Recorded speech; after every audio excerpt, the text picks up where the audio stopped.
Permission দেন, আমার permission দিবে হচ্ছে ডিটি স্যার। কালকে আমাদেরকে আসলে সকালে অতিক্রম করতে হবে। আপনারা যদি মানববন্ধন করতে চান তাহলে কোনো গাড়ি কিন্তু রাস্তায় কোনো গাড়ি কিন্তু একটা গাড়ি কিন্তু এখনো আটকা পড়েনি বা জ্যাম হয়নি। আর আমরা কিন্তু রাস্তার এক সাইডে নির্বাচনের সময় রাস্তা আমরা 5 মিনিটের মধ্যে শেষ করে দেব। আমাদের শেষ অনুষ্ঠান প্রায় এতক্ষণ আমাদের শেষ একটা গাড়িরও যানজট হয়নি। এই পর্যায়ে সমাপনী সংক্ষিপ্ত বক্তব্য নিয়ে আসছেন চুয়াডাঙ্গা জেলা শাখার ইসলামী আন্দোলন সভাপতি জনাব হাসানুজ্জামান সজীব ভাই।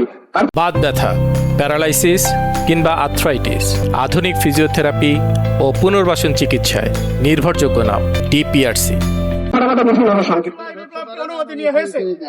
আসসালামু আলাইকুম ওয়া রাহমাতুল্লাহি ওয়া বারাকাতুহু। এখন তো খুনিদের লালন করছেন। শহীদ ওসমান হাদির হত্যার প্রতিবাদে আজকের এই সমাবেশে উপস্থিত সংগ্রামী সাথী ও ভাইরা আমার, ওসমান হাদি একটি বিপ্লবের নাম, ওসমান হাদি একটি আন্দোলনের নাম, ওসমান হাদি হচ্ছে বাংলাদেশের একটি আইডল।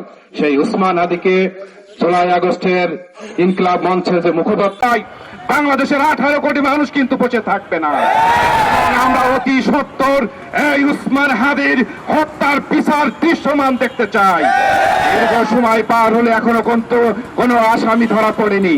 বাংলাদেশে এত প্রশাসন, গোয়েন্দা সংস্থা, তারা কি নাকে তেল দিয়ে ঘুমায়? একজন মানুষ সন্ত্রাসকে তারা বাংলাদেশ থেকে সেখানে পালিয়ে যায়, আপনারা কি করেন? বাংলাদেশের মানুষ যে 17 বছর নির্যাতন অত্যাচারের মাধ্যমে এই ফ্যাসিস্ট সরকারকে বিতাড়িত করার পরে ছাত্র জনতা বুকের তাজা রক্ত দিয়েছে। রক্ত দেওয়ার মাধ্যমে আমরা একটি বিপ্লব উপহারের মাধ্যমে আমরা একটি দেশ উপহার পেয়েছি। আমরা বাংলাদেশের মানুষ আর রক্ত দিতে চাই না। বাংলাদেশের মানুষ আর কোনো মা তার সন্তানকে হারাতে চায় না।